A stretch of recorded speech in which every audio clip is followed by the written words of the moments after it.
Hey everyone, tonight we embark on a journey back in time, not to the battlefields or the grand feasts, but to the most intimate and often overlooked hours of European royalty, their bedtime routines. Imagine for a moment that you are a king or queen centuries ago. The sun dips below the horizon, and while you might anticipate a quiet evening of repose, a meticulously choreographed ballet of attendance protocols and surprisingly elaborate rituals is just beginning. Your grand bed isn't merely a place to sleep, it's a stage, a symbol of power, and an arena where even the most private moments become public spectacle. You might think slipping into your PJs and crashing is a universal truth, but for these monarchs, sleep was a production, a performance that truly showcased their unique status. Trust me, you probably wouldn't survive a single royal bedtime without a severe case of exhaustion or at least a good dose of social anxiety. So before you get comfortable, take a moment to like the video and subscribe, but only if you genuinely enjoy what I do here.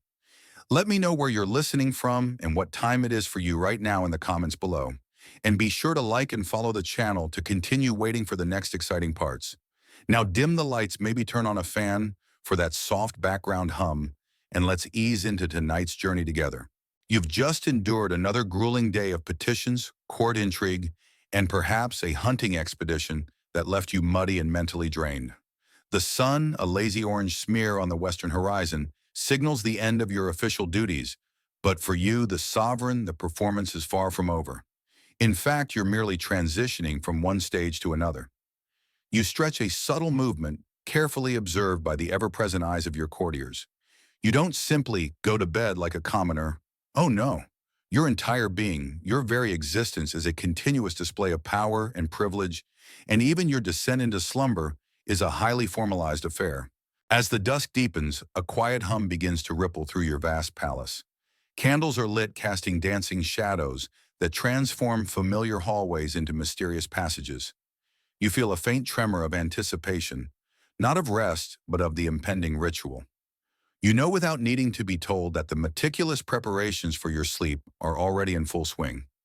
Down long corridors through hidden doorways, servants move with practiced efficiency, their footsteps muffled by thick tapestries. The air, which might have been heavy with the scent of dinner or the dust of the day, subtly shifts as fragrant herbs are brought in, perhaps to be burned or infused. It's a symphony of subtle cues, a pre-bedtime overture that sets the tone for the coming hours. Your personal attendants, a carefully selected few, begin to gather, their faces serious, their movements precise. They know their roles implicitly, having rehearsed them countless times. There's no room for error, no space for spontaneity in this nightly ballet. Every fold of linen, every drawn curtain, every whispered command contributes to the grand design.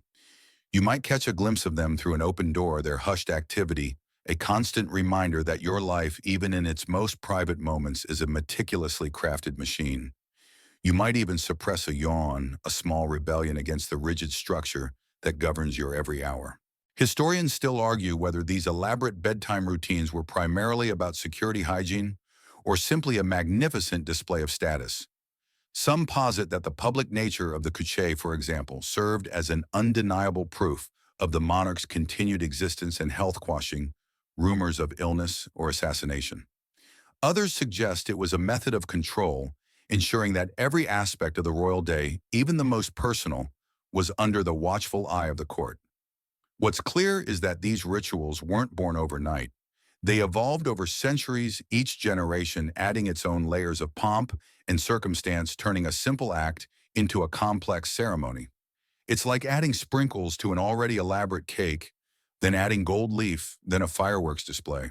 You recall a particularly quirky tidbit about one monarch who insisted on having a specific type of goose down pillow sourced from geese that had only ever grazed on a particular meadow. Any deviation in sleep would supposedly elude them. It's the kind of fastidiousness that would make even the most demanding modern-day insomniac roll their eyes. You, on the other hand, merely accept it as part of your peculiar reality. After all, when you command an empire, why wouldn't you command the very feathers beneath your head? The sheer logistics of sourcing such specific down, maintaining its purity and replacing it when necessary, would be a full-time job for a small army of dedicated staff. As you rise from your throne, or perhaps from a comfortable armchair by the fire, You feel the familiar presence of your closest personal servant, your first valet de chambre, drawing near. He doesn't speak unless spoken to, but his very presence signals the next phase. You are about to embark on the first step of your nightly journey to sleep, a journey less about relaxation and more about regimented transition. You might even allow yourself a small private chuckle, knowing that while the rest of the world might think your days are filled with endless leisure, even your rest is a demanding performance.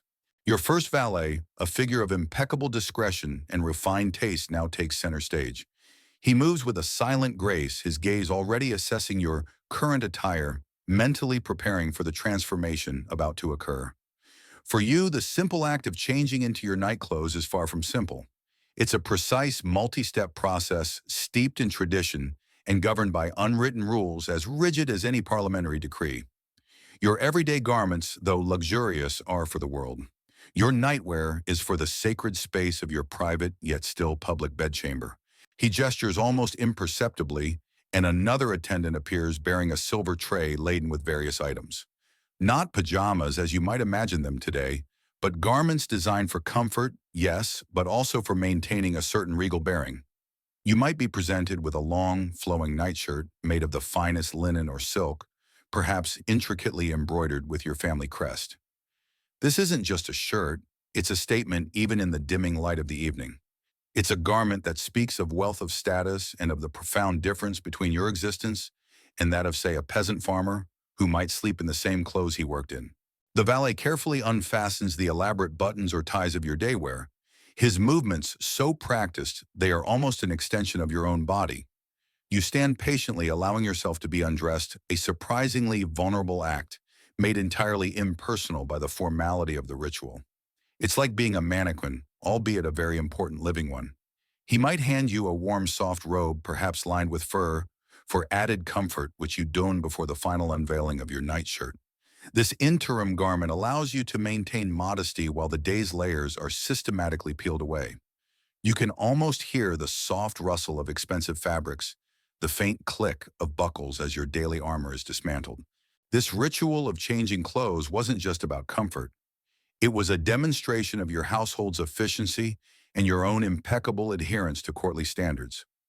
Historians still argue whether the valet de chambre, Mrayuam, was primarily a personal dresser, a confidant, or an informal spy given their unparalleled access to the monarch's private moments.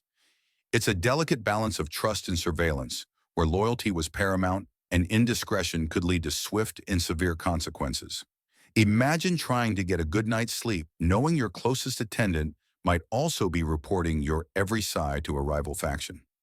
Talk about performance anxiety. A quirky tidbit often overlooked is the sheer volume of fabric involved. Imagine your valet sifting through mountains of linen, silk, and brocade, all kept immaculately clean and pressed simply for your nightly transition. There were specific nightshirts for summer, lightweight and breathable, and heavier, perhaps, flannel-lined ones for the chill of winter. Sometimes special nightcaps would be brought out not just for warmth, but often adorned with ribbons or small jewels, because even your head needed to look regal while you slumbered. It's enough to make you wonder if they had a royal laundry service that worked around the clock. Probably did, actually. As the last vestiges of your formal daywear are folded and carried away by junior attendants, you feel a subtle shift in your being. The weight of your crown, though physically removed hours ago, seems to lift a little more with each discarded layer of silk and velvet. You are for these precious moments transitioning from the public embodiment of the state to a slightly more private, though still observed individual. The fresh, clean feel of the linen against your skin is a small luxury, a quiet comfort amidst the relentless demands of your position. Your valet then presents a basin of warm, scented water and a fresh cloth, while a full bath might be a separate, more elaborate affair, and we'll get to that. This initial cleansing is a critical part of the dressing ritual. A gentle wiping of your hands, perhaps your face, a small act of purification before you officially retreat. It's a final polish ensuring you are as pristine as your surroundings. You might even catch a faint, pleasant aroma rising from the water, a hint of lavender or rose, carefully chosen to soothe your senses and prepare you for sleep.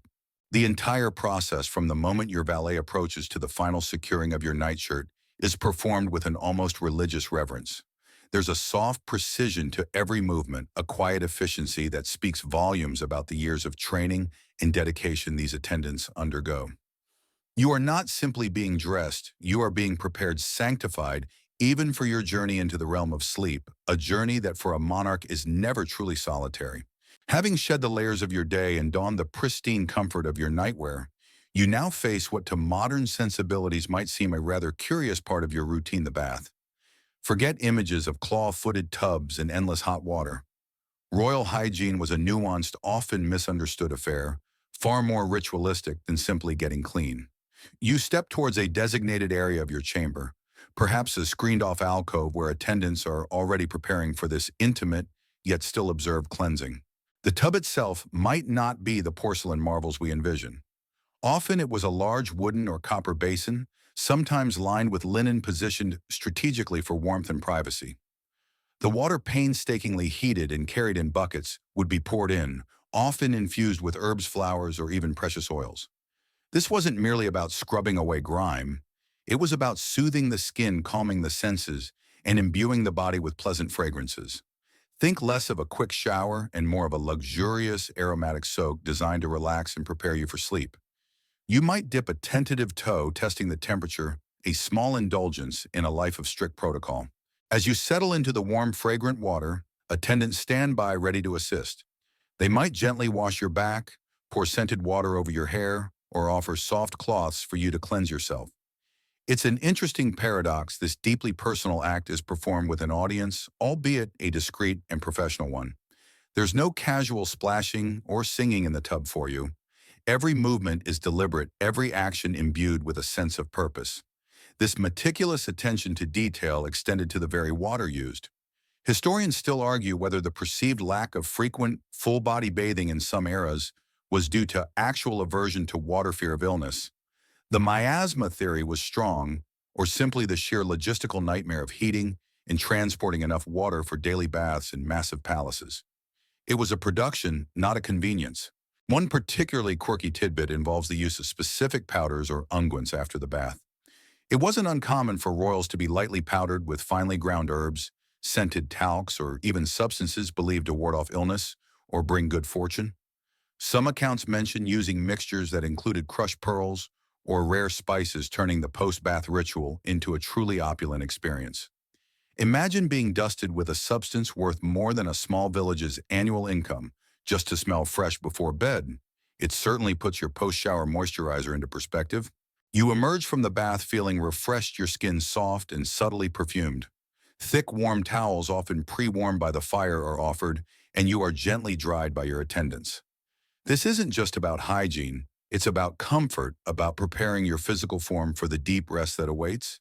The air in the chamber, which might have grown cool, is now infused with the steam and scents from your bath, creating a wonderfully calming atmosphere. The emphasis on external application and fragrance over what we might consider thorough scrubbing points to a different understanding of cleanliness. It was often more about presenting a pleasant, unoffensive aura than eradicating every microbe. After all, plumbing was rudimentary and hot running water a distant dream. So while you might not have had a daily power shower, the effort and resources poured into your nightly ablutions were immense, a testament to your status and the court's expectations. This entire process, though private in intent, served as another subtle reinforcement of your royal authority. The very fact that such resources were expended on your personal cleanliness and that skilled individuals were dedicated to these intimate tasks underscored your elevated position. You weren't merely washing, you were participating in a ritual that affirmed your difference, your regality. And as you step out of the basin wrapped in a plush towel, you're ready for the next layer of preparation, the subtle art of scenting your sacred space, a prelude to the true retreat into your royal slumber. With your body refreshed and subtly perfumed, the focus now shifts to your immediate surroundings, the royal bedchamber itself. This isn't just a bedroom. It's a meticulously crafted environment prepared to lull you into the deepest, most restorative sleep. As you are gently dried and perhaps dressed in a fresh inner layer of your nightwear, other attendants are already at work orchestrating the subtle art of scenting and airing the royal chambers. Imagine walking into a room that has been deliberately infused with calming aromas. No harsh chemical sprays here, only natural, gentle fragrances. You might smell the sweet, earthy notes of dried rose petals collected from the palace gardens, or the clean, crisp scent of lavender and rosemary, perhaps from sachets strategically placed under cushions or within linen cupboards. Sometimes delicate incense burners would release wisps of fragrant smoke, carefully chosen not to overwhelm, but to soothe. This wasn't merely about making the room smell nice. It was believed that certain scents possessed medicinal or calming properties, helping to chase away bad humors or anxieties that might disturb your royal slumber. While the aromas were carefully curated, so too was the air itself. Attendants might open windows briefly, even on cool evenings, to allow fresh air to circulate, driving out any stale odors and introducing a hint of the crisp night. This wasn't about creating a draft, but a gentle, almost imperceptible exchange of air. Imagine a servant moving through the room with a small silent fan, not to cool you, but to subtly stir the air, ensuring freshness. Historians still argue whether these practices were genuinely effective for health or primarily symbolic part of a holistic approach to well-being that blended nascent medical understanding with ritual. Was it scientific foresight or just a really fancy version of opening a window after cooking? Probably a bit of both, given the era's blend of empirical observation and superstition. One particularly quirky tidbit involves the use of artworn pomanders. These weren't just decorative, they were often functional. Imagine small ornate spheres, sometimes made of gold or silver, filled with fragrant resins, spices like cloves or cinnamon and ambergris. These would be hung near the bed or placed on bedside tables, slowly releasing their scents throughout the night. For a monarch constantly surrounded by people and often by the less than pleasant odors of a pre-industrial palace, a personal portable scent diffuser was a true luxury. It was your own personal bubble of freshness, a fragrant shield against the olfactory realities of the past. As you observe your chamber being prepared, you might notice the subtle drawing of heavy curtains, not just over windows, but sometimes around the bed itself, creating a cocoon of privacy and warmth. This layering of textiles not only helped with insulation against the cold, but also created a more intimate, hushed atmosphere, muffling the distant sounds of the palace. The room transforms from a grand reception space into a sanctuary, albeit one still governed by protocol. The air might now feel slightly cooler, crisper, yet tinged with the calming scents.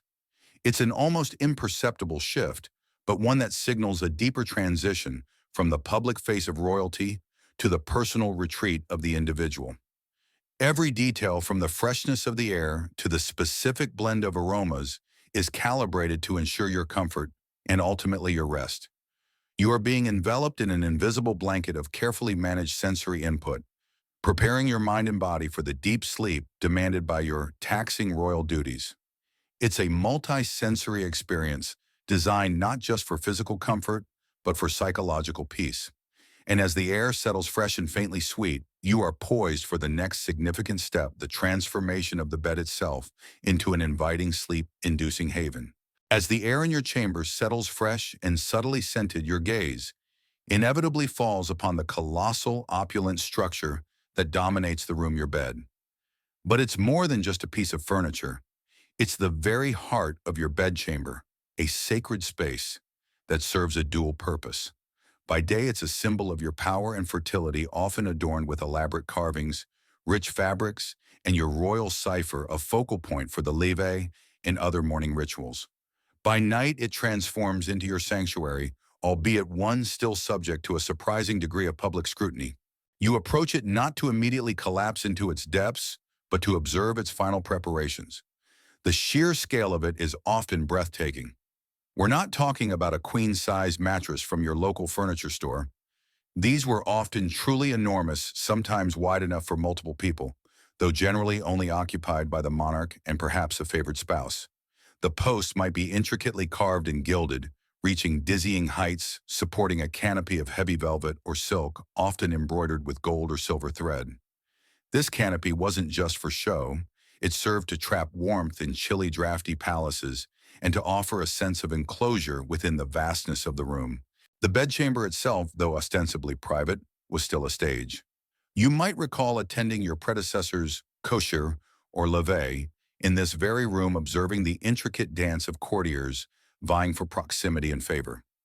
Your current chamber, therefore, is designed to impress as much as to comfort. It houses not only your bed, but also perhaps a small dressing table, a writing desk, and chairs for those privileged enough to attend your private moments. The tapestries on the walls are not merely decorative. They provide insulation and absorb sound, creating a surprisingly quiet haven in a bustling palace. Historians still argue whether the perceived lack of true privacy for European royalty was a burden or simply an accepted part of their role. Some scholars contend that monarchs, having been raised in such environments, saw public life, even in their bedchambers, as an intrinsic part of their divine right and symbolic representation of the state. Others suggest there must have been moments of profound longing for genuine solitude, a private thought unobserved, a quiet sigh unheard. It's a fascinating debate. Was the Golden Cage truly a prison, or was it simply home? A particularly quirky tidbit about these royal bedchambers concerns the hidden doors and secret passages. Many grand royal bedrooms, especially those designed for monarchs, featured concealed entrances, often disguised as part of the paneling or behind tapestries. These weren't just for dramatic escapes in times of rebellion, though they certainly served that purpose. More commonly, they allowed servants to move in and out discreetly, delivering items, emptying chamber pots. Yes, even royalty used them, or tending to fires, without disturbing the public facade of the royal routine. Imagine waking in the middle of the night to the soft creak of a hidden panel, knowing it's just your discreet attendant, rather than, say, a rogue assassin. A small comfort, perhaps. As you stand in your elaborately appointed bedchamber, the soft glow of candlelight illuminating the rich fabrics and gleaming surfaces, you understand that this space, for all its grandeur, is ultimately a functional one. It is where you will rest, where you will dream, and where you will, for a few hours, be less of a monarch and more of a human being. But even in this brief respite, the weight of your crown, the expectations of your court, and the silent gaze of history are never truly absent.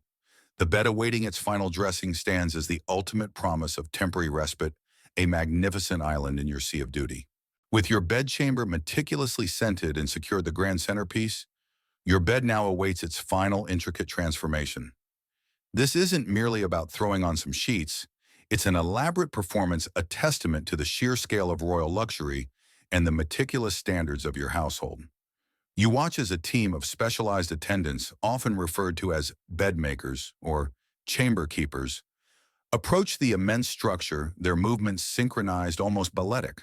The process begins with the Narration under sheets, often of the finest, smoothest linen, stretched tautly across the mattress.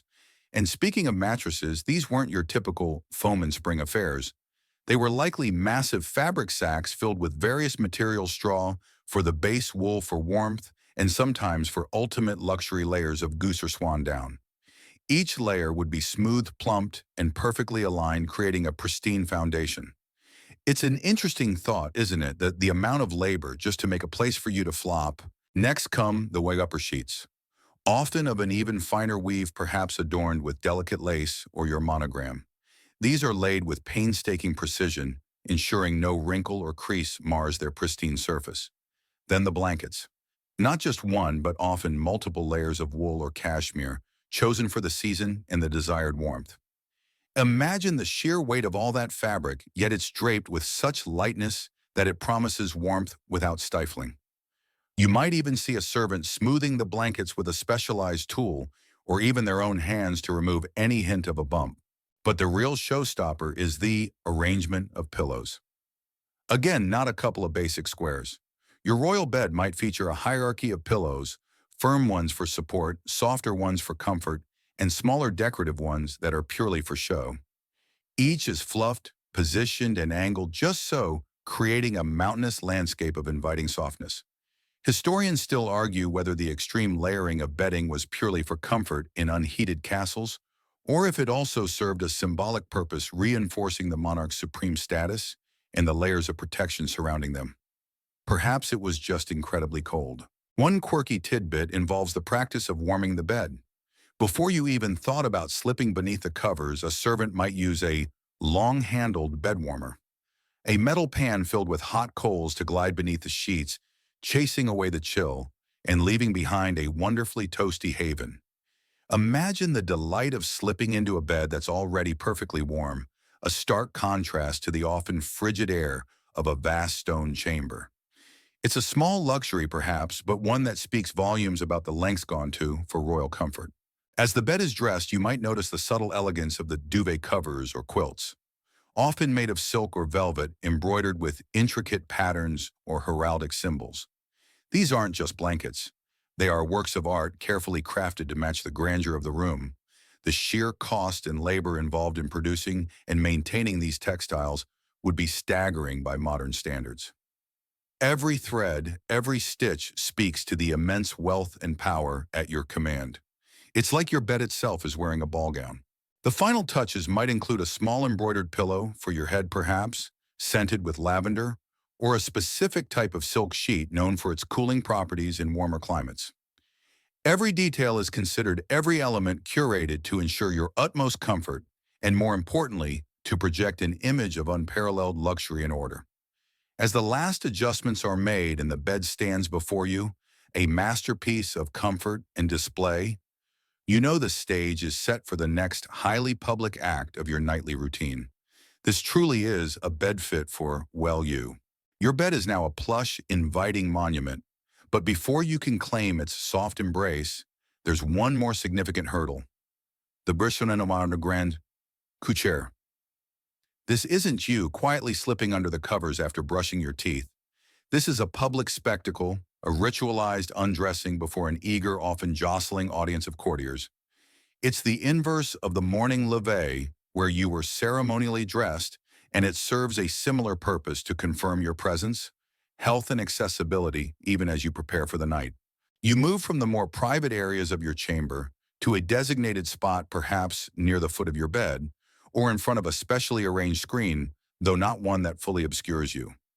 The room, which was just moments ago a haven of preparation, now fills with a select group of high-ranking nobles, diplomats, and favored servants.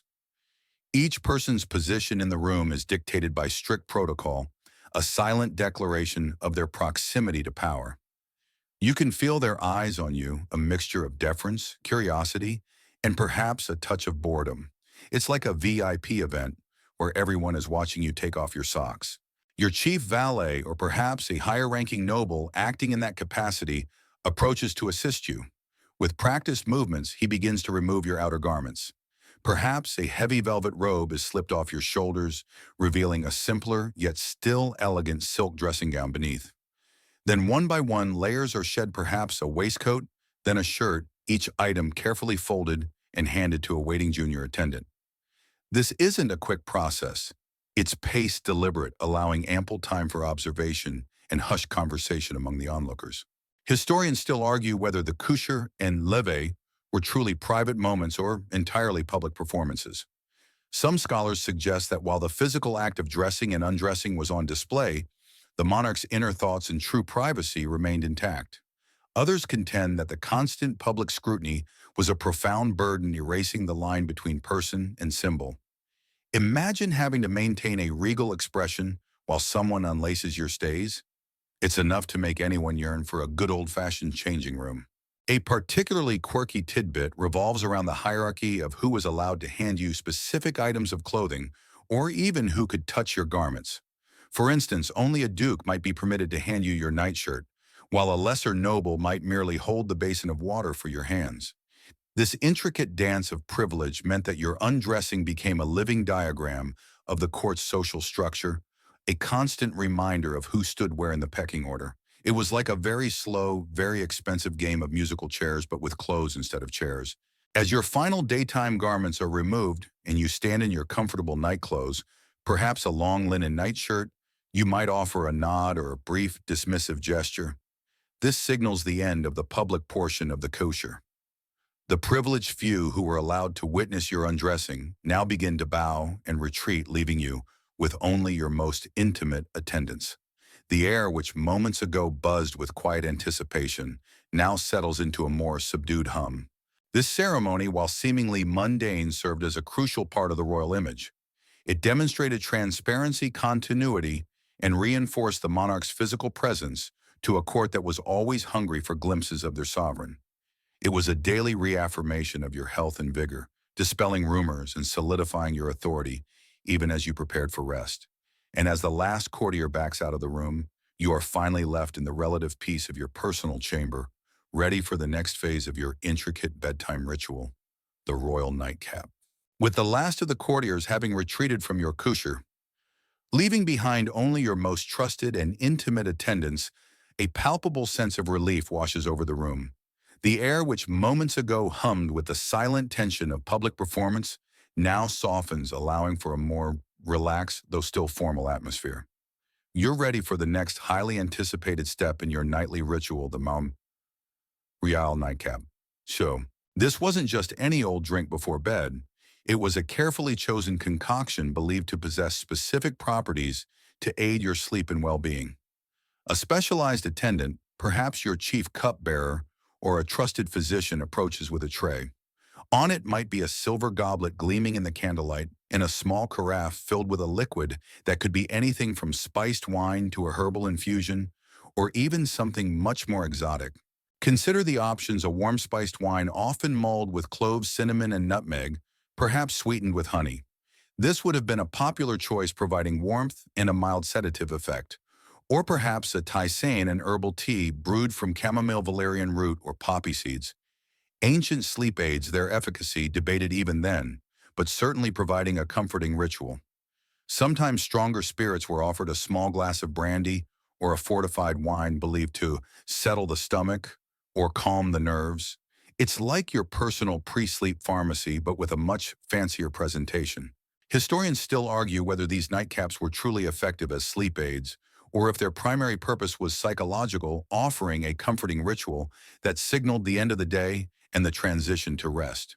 Was it the herbs, the alcohol, or simply the routine that truly lulled monarchs to sleep? It's a bit like asking if your grandmother's secret recipe for hot milk actually helps you sleep, or if it's just the warmth and nostalgia. Most likely it was a combination of belief, expectation, and the mild physiological effects of the chosen beverage. One particularly quirky tidbit is the historical use of opiates in some royal nightcaps, particularly during later periods. Opium in various forms was a common painkiller and sedative, and it wouldn't be surprising if it found its way into a monarch's nightly draft, especially if they suffered from chronic ailments or stress. Imagine a king unknowingly taking a small dose of a narcotic every night, believing it to be a harmless elixir for sleep. It certainly adds a darker, more potent layer to the idea of a simple nightcap. Let's just hope your version is more chamomile and less anything else. As the attendant pours your chosen beverage, you take the goblet, perhaps noting the exquisite craftsmanship, the gleam of the silver. You lift it to your lips, the warmth of the liquid spreading through you. It's a moment of quiet contemplation, a brief pause before the final descent into rest. You might savor the taste, the comforting aroma, allowing yourself to fully unwind. This ritual served not only a personal function, but also a symbolic one. It demonstrated the monarch's access to rare and often expensive ingredients, the care taken for their well-being, and the dedication of their staff. Even this seemingly small act was another thread in the rich tapestry of royal privilege. You are not merely a person having a drink, you are a monarch receiving a carefully prepared potion designed for your specific needs, a final indulgence before the world fades into dreams. As the last drops are consumed and the goblet is quietly removed, you feel the gentle warmth spread through your limbs. The air in the chamber, the soft glow of the candles, and the subtle scent of herbs all combine to deepen the sense of calm. You are now truly ready for the quietude of your bed and perhaps a small final indulgence of a midnight snack. Having savored your royal nightcap, the warmth of the liquid still lingering, you might think the day's gastronomic journey is complete. But for royalty, the potential for a rumbling stomach in the middle of the night was simply not an option. Thus, the tradition of midnight snacks and sweets emerged, a delightful, albeit sometimes indulgent coda to your daily meals. Even as you prepare for slumber, a final tempting array of treats awaits, ensuring your complete contentment. A discreet servant, often known as a master of the pantry or similar, reappears with another small, elegant tray. This isn't a full meal, mind you, but a carefully curated selection designed for light pre-sleep refreshment. What might you find? Perhaps thin slices of candied fruit glistening like jewels offering a burst of natural sweetness, or delicate biscuits baked with ground nuts or spices designed to dissolve almost imperceptibly on the tongue. Sometimes small cups of custard or syllabub, a light frothy dessert, would be offered a creamy counterpoint to the earlier, more robust flavors. Imagine having a personal pastry chef on call 24/7 just in case you got a hankering for something sweet at 11 p.m. It's the ultimate in room service. The specific items offered would vary wildly by era, region, and your personal preference. For some monarchs, it might have been a simple piece of toast or a small wedge of cheese, while for others it was an elaborate display of marzipan figures or sugared almonds. The key was that it was readily available and designed to be consumed with minimal fuss, a final pleasantry before drifting off. Historians still argue whether these late-night snacks were genuinely driven by hunger or if they were another subtle display of wealth and the monarch's boundless access to resources. Was it purely about comfort, or was it a quiet, final flex of royal power, demonstrating that even your most fleeting desires could be instantly satisfied? Perhaps it was a bit of both. After all, who wouldn't want a little treat before bed if they could have it? One particularly quirky tidbit about these midnight provisions concerns Orna's sleeping cakes, or sleep biscuits. These were often small, specially prepared confections infused with mild sedatives. Think herbs like valerian, or even minute amounts of opium discreetly baked into the dough. They were the original edible sleep aids designed to gently usher you towards slumber. While the exact recipes are often lost to time or shrouded in courtly secrecy, the concept highlights the lengths to which royal households would go to ensure their sovereign's rest. You'd be munching on a delicious biscuit completely unaware. It was subtly nudging you towards dreamland. It's like a delicious historical ambient. As you select a piece of candied fruit or a small biscuit, you might consider its journey from far-off lands, its ingredients processed by skilled hands, all culminating in this tiny, delightful offering. It's a taste of the global reach of your kingdom, encapsulated in a single bite. The sweetness lingers on your tongue, a pleasant farewell to the day's tastes. This final culinary indulgence isn't just about satisfying a craving, it's about concluding your day on a note of complete care and abundance. Every need anticipated, every comfort provided. It underscores your unique position at the apex of society, where even the slightest nocturnal hunger pang is addressed with exquisite precision. With this final sweet pleasure consumed, and the last of the food items whisked away, the stage is set for a deeper kind of security. Your body is nourished, your mind soothed, and now your bedchamber itself must be fortified. The last crumbs of your midnight snack have been discreetly cleared, the faint aroma of candied fruit still lingering pleasantly in the air. Now, as your body and mind settle, the focus shifts to a far more serious matter, the regards and security measures surrounding your royal bedchamber. For a monarch, even in slumber, vulnerability is a luxury you cannot afford. Your sleep is not just your own, it is an asset to the state, and its protection is paramount. You hear the quiet, rhythmic footsteps just beyond your chamber door. These are the gentlemen of the bedchamber, or the yeomen of the guard, or perhaps a detachment of your personal Swiss guards, depending on the era and your particular court. They are the silent sentinels standing vigil through the night. Their presence is a constant, reassuring hum beneath the surface of the palace's quietude. These aren't just decorative figures. They are highly trained, loyal, and armed, their lives pledged to your safety. The doors to your bedchamber, often massive and reinforced with heavy bolts and locks, are now secured. Sometimes a specific official, like the Grand Chamberlain, would personally lock the doors and even sleep outside them, further emphasizing the layers of protection. Beyond the inner chamber, there might be an antechamber also guarded, and then a series of outer rooms, each with its own complement of watchmen. It's like a medieval security system with human alarms and flesh and blood barricades. Historians still argue whether the elaborate security measures were genuinely effective against determined assassins, or if they were largely symbolic, designed to project an image of invulnerability and deter casual threats. While a single determined plotter might find a way, the sheer layers of vigilance certainly made it an incredibly difficult endeavor. Was it brute force or psychological warfare? Likely both, creating an environment where even contemplating an attack felt like an insurmountable challenge. One particularly quirky tidbit involves the practice of nadir sleeping by the king-queen. This wasn't about sharing your bed, but rather having a trusted high-ranking official or body servant literally sleep in the same room, as you often on a pallet or cot. This served as an ultimate layer of personal security, ensuring that no one could approach you without first encountering this loyal guard. Imagine trying to get a decent night's sleep with your boss sleeping a few feet away, ready to spring up at the slightest rustle. It certainly adds a whole new meaning to coworker. Beyond the human element, there might be simpler yet effective physical deterrents. Sometimes a bell cord would run from your bed to the guard post, allowing you to summon immediate help. Or the windows, though grand, might be fitted with strong iron grills hidden behind velvet drapes.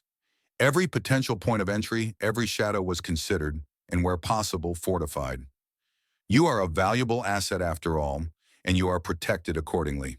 As the final click of the lock echoes softly in the chamber, you feel a distinct shift in the atmosphere. The world outside, with its endless demands and dangers, recedes. You are cocooned within layers of security, physical and human, allowing your mind to finally begin its descent into the quietude of sleep. The presence of your guards isn't a reminder of fear, but of safety, a silent promise that you can rest without immediate threat. This unwavering vigilance is a constant undercurrent to your royal existence. Even in the depths of night, the machinery of state, in its most basic form, continues to operate, focused entirely on your preservation. You are the heart of the realm, and that heart must be protected at all costs. And while the guards keep watch outside within your chamber, a select few dedicated individuals remain poised to cater to your every nocturnal need, ensuring your comfort through the long hours until dawn. With the robust security measures firmly in place, sealing your bedchamber off from the outside world, your focus narrows to the intimate space within. Here, a select group of individuals remains your inmate bedside attendants.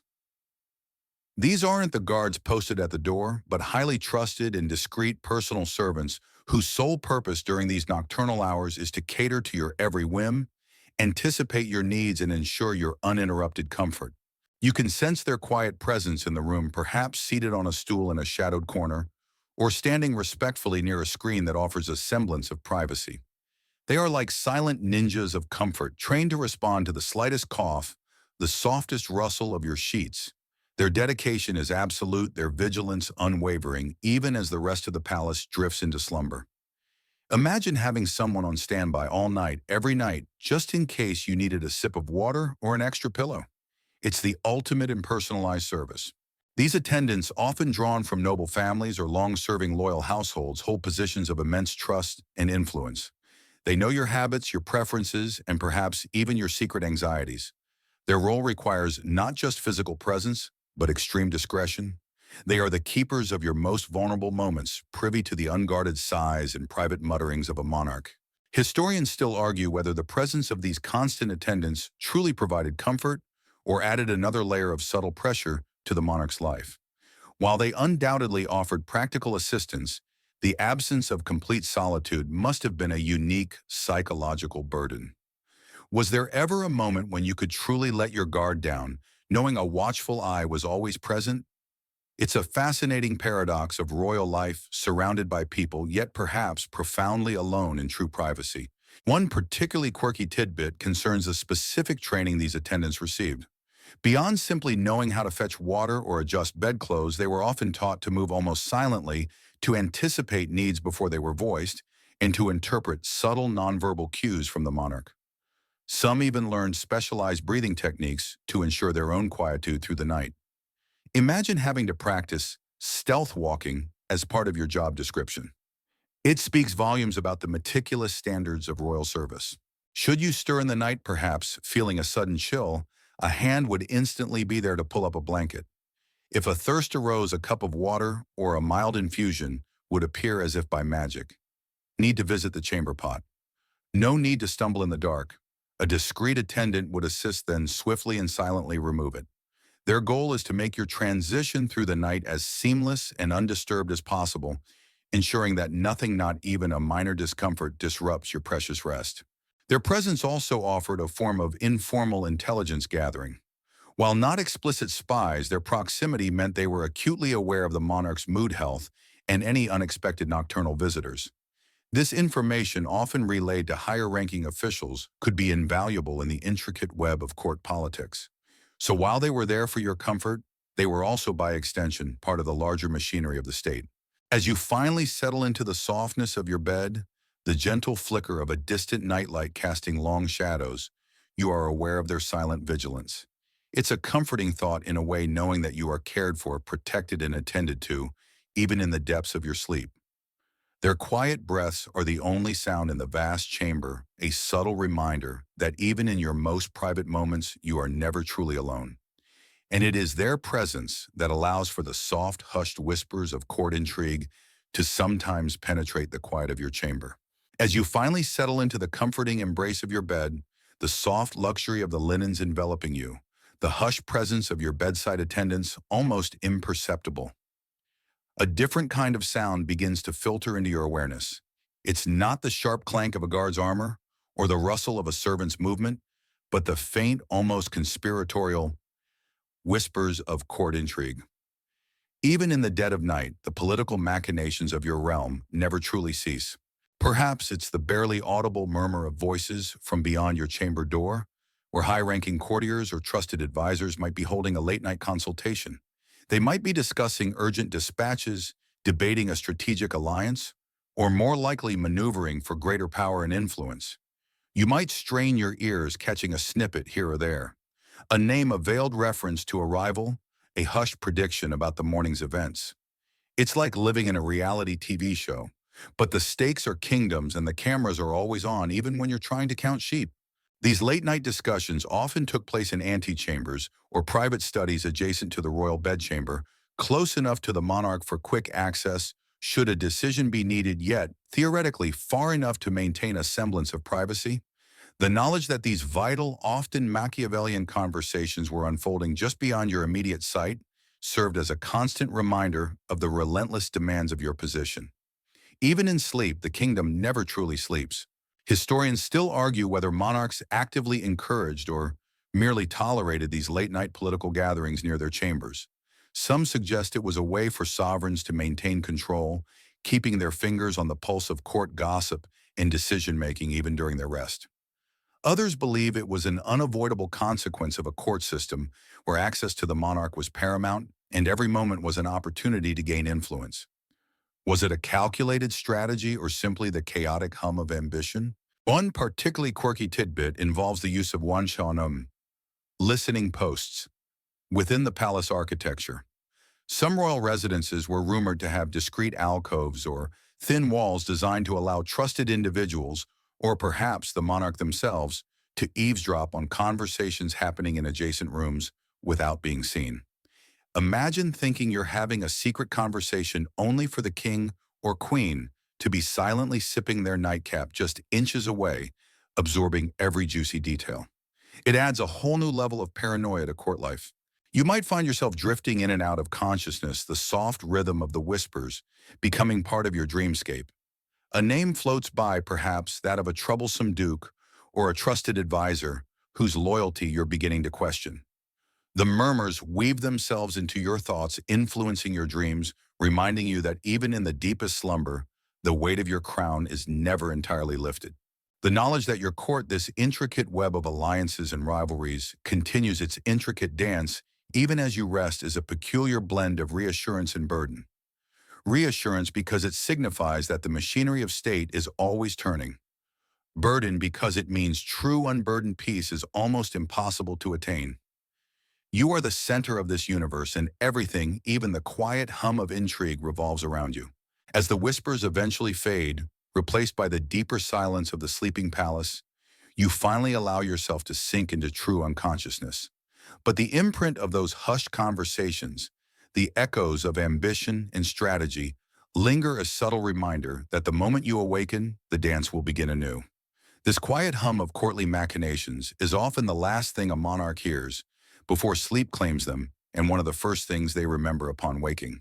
As the last echoes of court intrigue fade from your conscious mind, you finally surrender to the depths of sleep.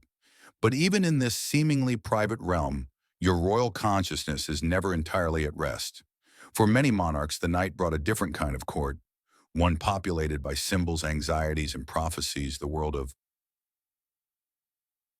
dream interpretations and omens. You find yourself navigating a landscape of vivid imagery.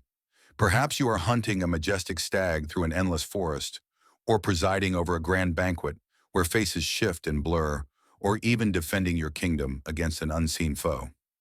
These dreams to you and your court are not mere random firings of the brain.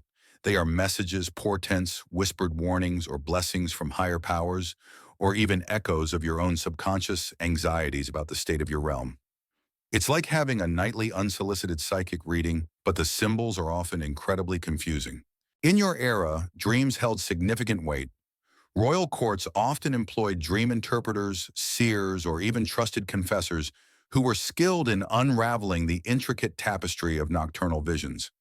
Upon waking, you might recount a particularly vivid dream to your attendants, who would then relay it to these specialists. They would meticulously analyze every detail, the colors, the creatures, the emotions, seeking hidden meanings that could influence state policy, military decisions, or even personal relationships within the court. Was that white stag a symbol of purity and good fortune, or a harbinger of a difficult chase?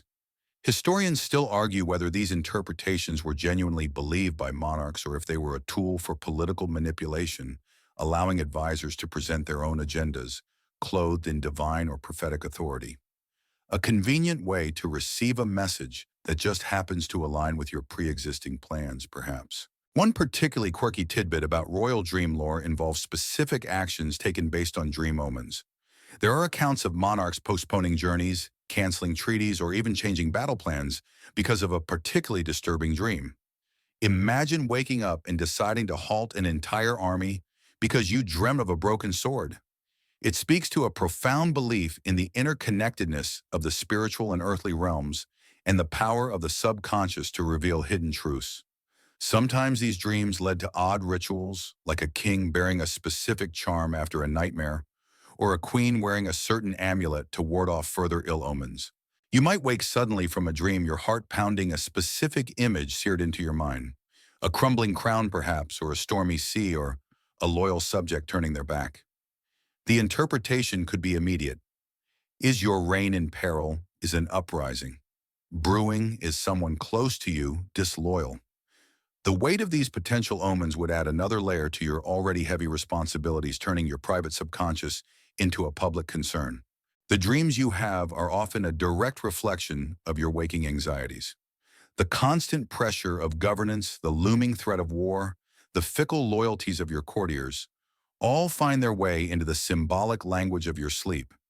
You might find yourself grappling with the very issues that dominated your day, but in a distorted, dreamlike form. It's like your brain is still holding court, even when you're off duty. As dawn begins to paint the sky with soft hues of gray and pink, signaling the approaching levee, you carry the fragments of your dreams with you. They are not merely forgotten reveries, but potential insights, warnings, or confirmations. And as the first light filters into your chamber, you know that the interpretation of these nocturnal visions will soon become another topic of hushed discussion among your advisors, preparing you not just for the day's duties, but for the potential impact of your night's journey. The subtle shift in the quality of light piercing through your heavy bed hangings is the first signal. Then perhaps the faint sounds of the palace stirring to life, a distant cough, the soft creak of a floorboard, the muted clatter of a pot from the kitchens. These are the heralds of dawn, and for you, the monarch, they signify that even before the sun fully graces the horizon, morning wake-up preparations are already well underway. The grand levee. The ceremonial awakening looms a mirror image of the kosher that ushered you into sleep. You might feel a gentle stirring from your bedside attendants, a quiet, almost imperceptible movement that indicates their renewed vigilance. There's no jarring alarm clock or frantic rush. Instead, the awakening process is as meticulously choreographed as your journey to bed. It's a slow, deliberate unfolding, allowing you to gradually emerge from the depths of sleep into the full consciousness of your royal duties. Imagine having someone gently adjust your curtains and bring you a warm towel, all while you're still deciding if you want 5 more minutes. The first actions are often about light and warmth. Attendants might carefully draw back some of the bed curtains, allowing a sliver of the nascent daylight to enter. Fires in the hearth, which might have dwindled to embers overnight, would be quietly rekindled, coaxing new warmth into the vast chamber. The air, which had grown cool with the night, begins to slowly soften, anticipating your rising. This thoughtful attention to your sensory environment ensures that your awakening is as comfortable as your slumber. Historians still argue whether the levee served more as a public demonstration of the monarch's health and continuity, or as a practical means of commencing the day's governance by granting early access to petitioners and advisors. Was it primarily a show of power or a surprisingly efficient way to get work done before breakfast? It was likely both, intertwining personal routine with public duty in a way that is utterly foreign to modern sensibilities. Imagine holding your first cabinet meeting while still in your nightshirt. One particularly quirky tidbit concerns the tradition of the first access. Certain high-ranking officials or favored courtiers had the distinct privilege of being present at the very beginning of the levee, sometimes even before you had fully opened your eyes. This proximity to the waking monarch was a highly coveted honor, a clear indicator of their standing in the court hierarchy. It created an intense competition for these early morning slots, with courtiers vying to be among the first to witness your dawn. It's like being on the exclusive guest list for a very, very early morning VIP event where the entertainment is you slowly blinking awake. As the light strengthens, you might notice the first official presence beyond your most intimate attendants. Perhaps the Grand Chamberlain arrives bearing a list of the day's appointments, or a trusted secretary with urgent dispatches. Even before you've swung your legs out of bed, the demands of state begin to press in. The quiet murmurs of court intrigue from the night before now give way to the more formal tones of official business. You might stretch a long, languid movement, signaling your readiness for the next phase. A basin of warm, fresh water and a clean cloth are immediately presented for your morning ablutions, mirroring the evening's cleansing ritual. The transition from sleep to sovereignty is gradual, deliberate, and undeniably public. You are not just waking up, you are performing the act of waking up for your entire kingdom. And as you prepare to swing your legs over the side of your magnificent bed, you are reminded that even this glorious centerpiece of your chamber, which cradled you through the night, holds far more significance than mere comfort. It is a symbol and emblem of your very lineage and authority, a silent testament to the grandeur of your dynasty. Having stirred from your royal slumber, the gentle ritual of your awakening now prompts you to fully appreciate the central piece of your bedchamber, the very item that cradled you through the night. The royal bed's symbolism. This isn't just a plush piece of furniture, it is a profound emblem embodying far more than mere comfort. It represents your status, the continuity of your dynasty, and even the very fertility and succession of the realm. Look around it. The intricate carvings, often depicting mythological scenes or allegories of power, tell a story. The heavy, sumptuous fabrics, velvets, silks, brocades, are not just for warmth or aesthetics. They are tangible displays of immense wealth drawn from the farthest reaches of your dominion. Every gilded finial, every embroidered crest whispers of generations past and proclaims the enduring strength of your lineage. It's like a living family tree intricately woven into the very fabric of your sleep. The sheer scale of the royal bed often commanded attention. These enormous structures, sometimes resembling small mobile rooms, with their towering posts and elaborate canopies, projected an image of untouchable grandeur. To be elevated above the common floor within such a magnificent enclosure physically symbolized your elevated status above your subjects. It was a throne you slept in, a private castle for your weary sovereign self. Historians still argue whether the prominence of the royal bed in court rituals like the coucher and levee underscored the monarch's personal power or merely their symbolic function as the embodiment of the state. Was it about the individual sovereign or the institution they represented? The fact that important treaties could be signed and crucial decisions made from your bedchamber during these public rituals speaks volumes about its significance beyond mere rest. It was quite literally a seat of power, albeit a horizontal one. One particularly quirky tidbit related to the bed's symbolism is the tradition of lying in state. Not just for death, but for childbirth. When a royal heir was expected, the queen would often be moved to a specially prepared bed of state, where she would give birth often surrounded by numerous witnesses. This was to ensure the legitimacy of the heir to physically demonstrate the arrival of the next generation of the dynasty. Imagine the pressure of giving birth in front of half the court, all meticulously documenting every contraction. It certainly adds a new layer to the concept of family planning. The bed also held profound symbolic meaning regarding fertility and succession. It was the place where heirs were conceived, ensuring the continuation of the royal line. The very act of a king and queen sharing a bed or not sharing it could become a matter of intense public and political scrutiny, influencing alliances and shaping the future of nations. Your sleep and the activities that might precede it held the destiny of your kingdom. As you finally swing your legs out of bed, the soft warmth of the mattress receding, you leave behind not just a comfortable sleeping place, but a monument. This bed has witnessed your most private moments and your most public displays. It has been a stage for power, a symbol of lineage, and a silent witness to the endless saga of royal life. It stands ready to receive you again, a constant in the ever-shifting tides of courtly life. And as you begin the morning rituals, you know that the hierarchy that governed who could even glimpse you in this bed, the very Cowsher's social hierarchy, is about to play out once more. Stepping away from the symbolic grandeur of your bed, you now prepare for the leve, the morning counterpart to your evening kusher. This transition, much like its nocturnal inverse, is steeped in the intricate dance of the Cowsher's social hierarchy, a rigid system that dictated precisely who could be present at what stage and for what purpose. Every person in your bedchamber, right now, from your closest attendant to the highest-ranking noble awaiting entrance, is meticulously positioned according to their proximity to your divine person. Imagine the subtle jostling, the hushed whispers, the intense focus on your every move. The Grand Chamberlain with his golden key stands closest, a symbol of his unparalleled access. Beyond him, dukes and duchesses, princes and princesses of the blood vie for a glance, not a brief word. Each step of your morning routine, from the moment you stir to the final donning of your outer garments, is a carefully managed performance designed to reinforce the pecking order of your court. It's like a meticulously staged play where the audience members are also desperately trying to get a speaking role. This hierarchy was not arbitrary. It was a fundamental pillar of court life, ensuring that only the most trusted and powerful individuals gained access to the monarch's most private moments.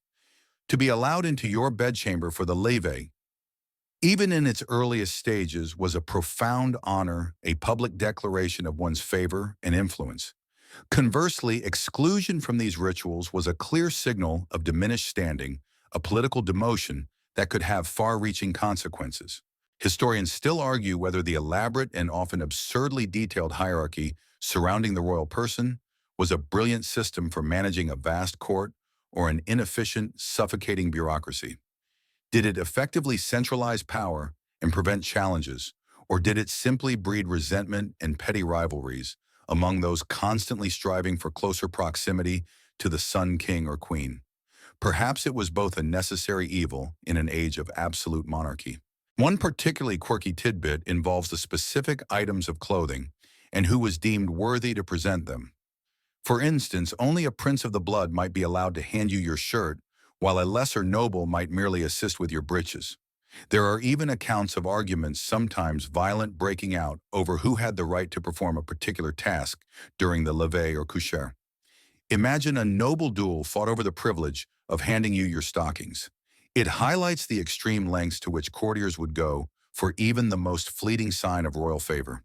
As your first valet prepares your washing basin, or as your chief lady-in-waiting selects your shift, you are acutely aware of the silent, almost reverent attention of those present. You might offer a slight smile to a favored courtier, a subtle acknowledgement that could make or break their day or even their career. The power of your gaze, your expression, your smallest gesture is magnified in this intimate setting. The entire process serves as a daily reaffirmation of your absolute authority. By orchestrating who could see you touch your garments or even stand in your presence, you were constantly reminding everyone of their place in the rigid social pyramid that culminated in your person. This wasn't just about getting dressed. It was about reaffirming the very structure of your kingdom, one button, one bow, one whispered permission at a time. And as the court fills your chambers, a symphony of hushed movements, you can almost hear the soft, deliberate sounds that once accompanied your journey to sleep as music and soothing sounds played their part. As the morning rituals unfold and your bedchamber gradually fills with the hushed anticipation of the court, your mind might drift back to the preceding night, specifically to the subtle sensory elements that accompanied your descent into slumber. Beyond the meticulously prepared bedding and the precise ritual of your cousure, there was often the gentle, almost imperceptible presence of music and soothing sounds, designed to lull you into sleep. Imagine the soft, melancholic strains of a lute played by a hidden musician in an adjacent antechamber, its notes drifting through the heavy tapestries. Or perhaps the delicate plucking of a harpsichord, creating a gentle, repetitive melody. This wasn't a concert. It was background ambience carefully chosen for its calming properties. The music would be slow, simple, and designed to avoid any jarring notes or sudden crescendos. It was an early form of ASMR, creating an oral cocoon to block out the lingering sounds of a bustling palace or the anxieties of state. These nocturnal serenades weren't always formal compositions. Sometimes it might have been the rhythmic, almost hypnotic reading of a devotional text or a calming poem by a trusted attendant with a soft, even voice. The emphasis was on regularity and soothing repetition, creating a mental rhythm that eased the transition from waking thought to unconsciousness. It's like having a personalized live white noise machine, but with much more artistic flair. Historians still argue whether the primary purpose of this accompanying music was purely therapeutic, to aid sleep, or if it also served as another subtle display of wealth and access. To have musicians on call at all hours, ready to perform at a moment's notice, was an undeniable luxury. Was it a genuine attempt to induce rest, or just another layer of opulent service? Most likely it was both, with the practical benefit intertwined with the symbolic show of power. One particularly quirky tidbit concerns the specific instruments chosen. While lutes and harpsichords were common, some accounts mention smaller, more unusual instruments for bedside music, like a pocket viol or a montflageolet, chosen for their soft, unobtrusive tones. There are even whispers of monarchs who preferred the gentle bubbling of a small decorative fountain in their chamber, or the quiet chirping of crickets specially brought in for their soothing, natural sounds. Imagine having a personal nature sound machine, centuries before they were invented, just for your royal ears. As the soft music filled your chamber, it would have worked in concert with the other sensory preparations: the subtle scents, the warmed bed, the dimming lights. It was a holistic approach to sleep induction, engaging multiple senses to draw you deeper into relaxation. The gentle rhythm would slow your breathing, calm your racing thoughts, and help to drown out any lingering whispers of court intrigue. The cessation of these sounds would often coincide with your drifting off a final deliberate act by your attendants to ensure complete quiet once you were truly asleep. They would know your habits, recognizing the subtle cues that indicated you had fully succumbed to slumber before quietly extinguishing any remaining musical notes or spoken words. As the morning light now brightens your chamber and the sounds of the levee begin to swell, you might recall the gentle melodies that accompanied your sleep. They were a reminder of the extraordinary lengths taken to ensure your rest, a testament to the fact that even your moments of unconsciousness were carefully managed and enriched. And as you prepare to face the day, you know that your health and well-being, even through the night, are a constant concern for your devoted staff, particularly your personal physician. As the gentle melodies of your slumber fade into the background of your waking consciousness, and the court begins to assemble for the levee, another crucial figure makes their discreet yet impactful appearance: the royal physician. Your health, even your sleep, is a matter of state importance, and thus a final medical check, often disguised as a casual visit, is an integral part of your nightly and morning routines. Imagine the physician, a figure often clad in somber but well-made attire, approaching your bedside with a grave professional demeanor. He might offer a deferential bow before observing you with a keen, practiced eye. This isn't a modern doctor with a stethoscope and thermometer. His tools are observation, pulse-taking, and a thorough knowledge of humoral theory. He might ask a few quiet questions about the quality of your sleep, any disturbances or lingering sensations from your dreams. Did your majesty rest well? He might inquire, his tone carefully neutral. His visit serves multiple purposes. Firstly, it's a genuine check on your well-being. Monarchy was a demanding, high-stress profession, and royal health was constantly under scrutiny, both for personal concern and political stability. An ailing monarch could signal weakness, invite rebellion, or complicate succession. Secondly, it's a symbolic act demonstrating the immense resources dedicated to your care. To have a highly educated physician personally oversee your nocturnal recovery was a significant mark of privilege. Historians still argue whether royal physicians of the era genuinely possessed effective medical treatments, or if their role was more about ceremonial care, offering reassurance and managing public perception.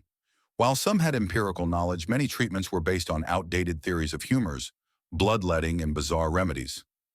Was it genuine healing or an elaborate placebo effect backed by royal authority? It's a debate that highlights the fascinating intersection of nascent science, tradition, and power. One particularly quirky tidbit involves the physician's interpretation of your enter effluence. Yes, that means your urine and sometimes other bodily outputs. It was common for a royal physician to examine a sample of your urine each morning, scrutinizing its color, clarity, and even smell, as these were believed to offer vital clues about the balance of your humors and overall health. Imagine having a personal urine sniffer on staff. It's a grimly fascinating peek into historical diagnostic methods. The physician might feel your pulse, noting its rhythm and strength. He might even briefly examine your tongue or eyes, looking for any signs of imbalance. His assessment, though based on a very different understanding of anatomy and disease than our own, was nonetheless taken with utmost seriousness. He might then offer a recommendation, a change in diet, a specific herbal draft for the coming day, or perhaps a suggestion for a quiet morning if your sleep was disturbed. His presence is a constant reminder that your body is not just your own. It is the vessel of the state, and its proper functioning is critical. The physician's vigilance extends beyond simple ailments. He is also acutely aware of potential poisons or foul play, a grim reality of court life. His role often intertwined with that of a confidant, as a monarch might reveal anxieties or physical discomforts to their physician that they would never share with courtiers. As he bows and retreats, his observations recorded in his mental or actual ledger, you are left with the knowledge that even your night's rest has been carefully monitored and deemed satisfactory. Your well-being is confirmed, your continued reign implicitly affirmed. And as the day begins to take shape, you realize that even in these private moments, you're not entirely alone. Sometimes a beloved companion, a silent witness to your slumber, remains by your side, your faithful pet. As the royal physician completes his morning observations and retreats, leaving you to the final quiet moments before the full rush of the levee, your gaze might fall upon a comforting presence, your beloved pets and comfort animals. For all the rigid protocol and public scrutiny of royal life, these creatures offered a unique solace, a source of unconditional affection that even the most powerful monarch craved. They were silent witnesses to your private world, sharing your intimate bedchamber and often your bed. Imagine a small silken lapdog curled at the foot of your magnificent bed, its soft breathing a quiet counterpoint to the rustle of your linens. Or perhaps a playful spaniel, stirring slightly as you begin to wake, its tail giving a tentative thump against the mattress. These aren't just decorative creatures. They are companions offering a genuine emotional connection in a life often devoid of true intimacy. Their presence in the royal bedchamber was not merely tolerated. It was often encouraged, a source of warmth and uncritical affection. It's like having your own personal furry stress ball, always ready for a snuggle.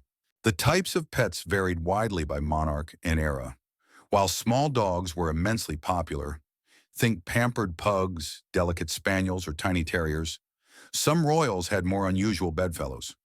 Parrots, with their colorful plumage and ability to mimic speech, were sometimes kept in ornate cages in the bedchamber, offering a splash of exotic life. Even monkeys, though perhaps less common for direct bedside companionship, were known to be kept as royal pets, adding a touch of playful chaos to the staid court. Historians still argue whether the deep attachment some monarchs had to their pets was a sign of loneliness or a pragmatic choice for companionship.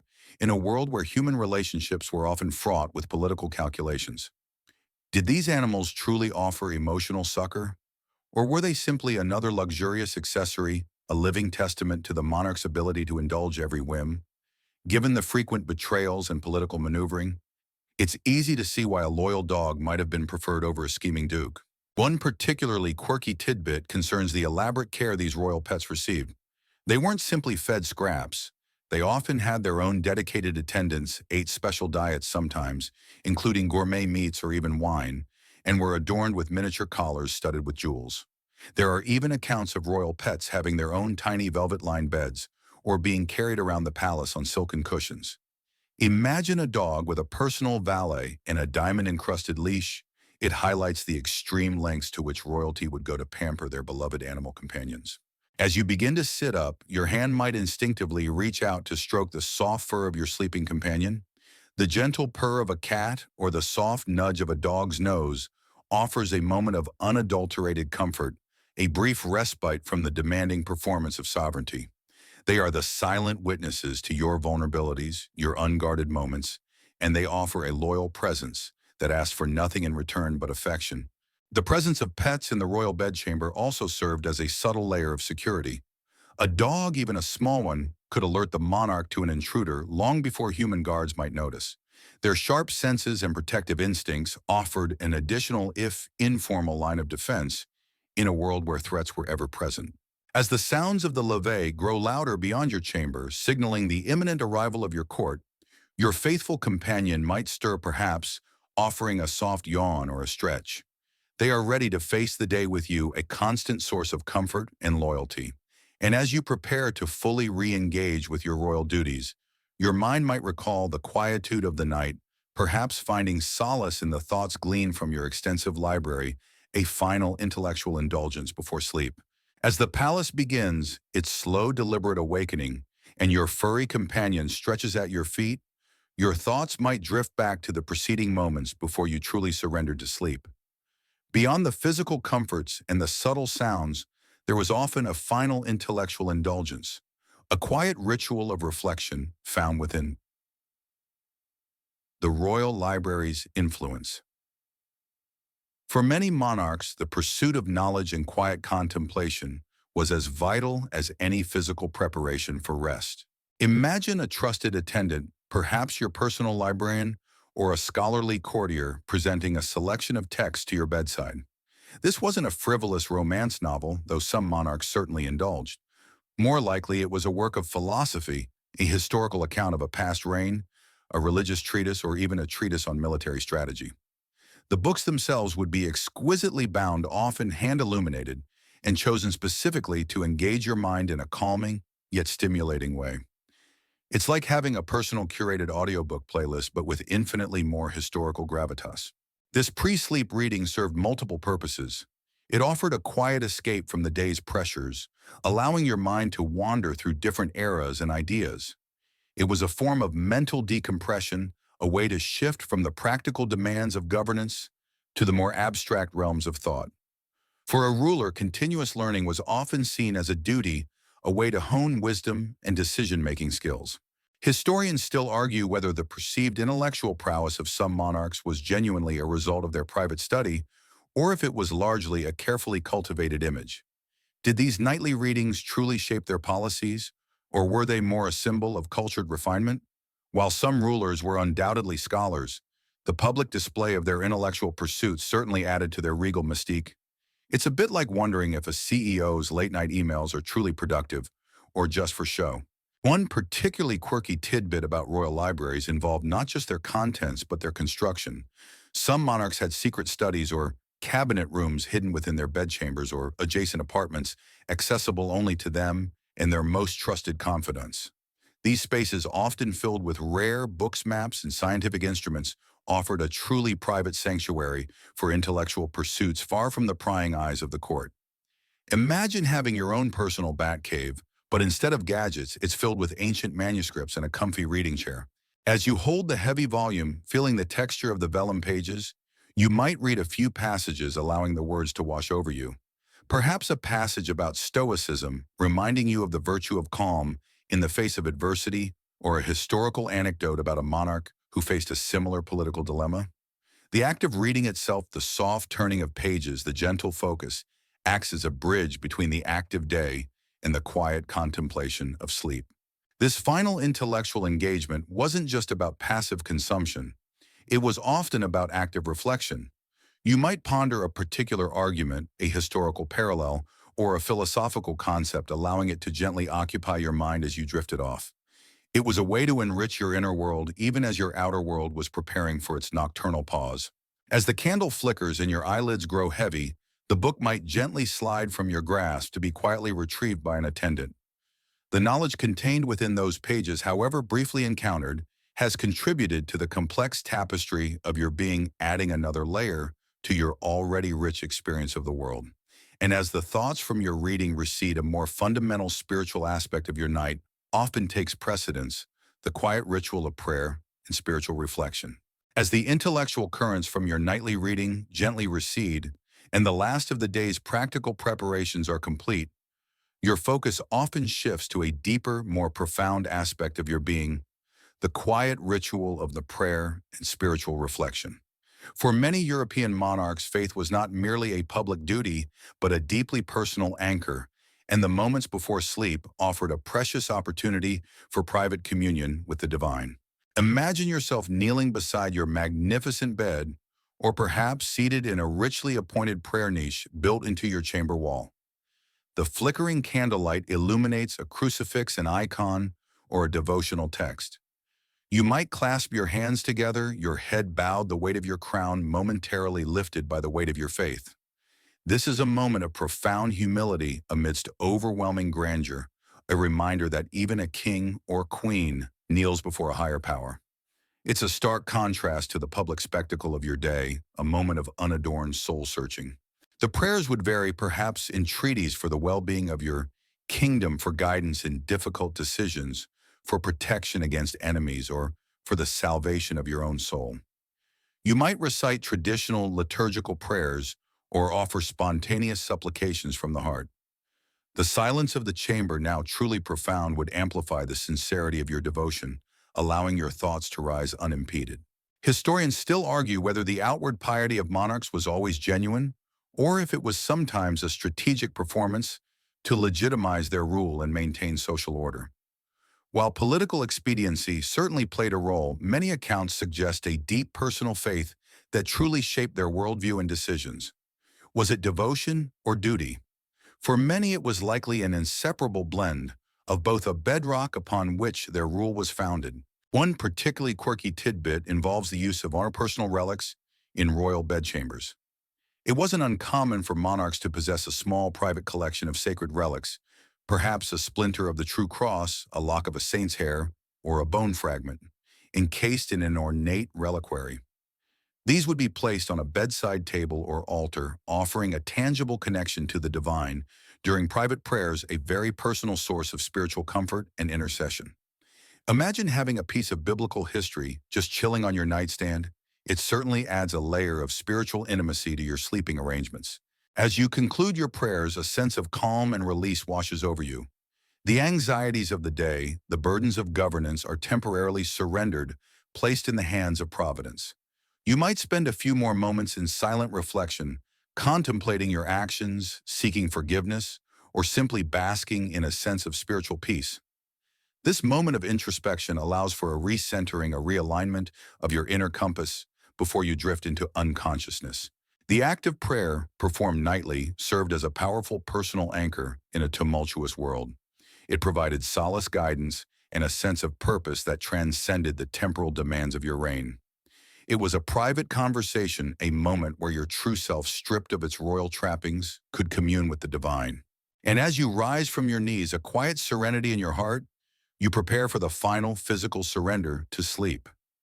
Yet even in this ultimate intimacy, another facet of royal life often came into play, particularly when contemplating the dynamics of your personal relationships, the practical and symbolic complexities of sleeping arrangements for spouses.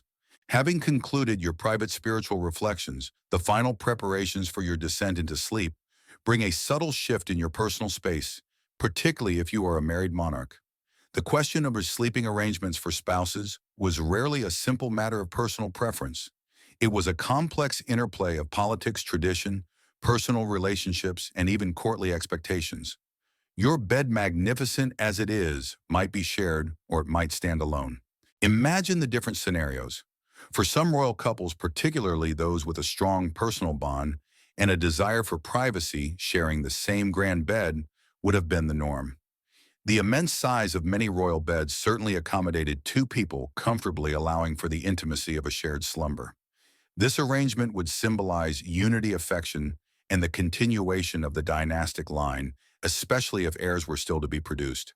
The rustle of two sets of silk nightclothes, the synchronized breathing, a rare moment of genuine shared existence.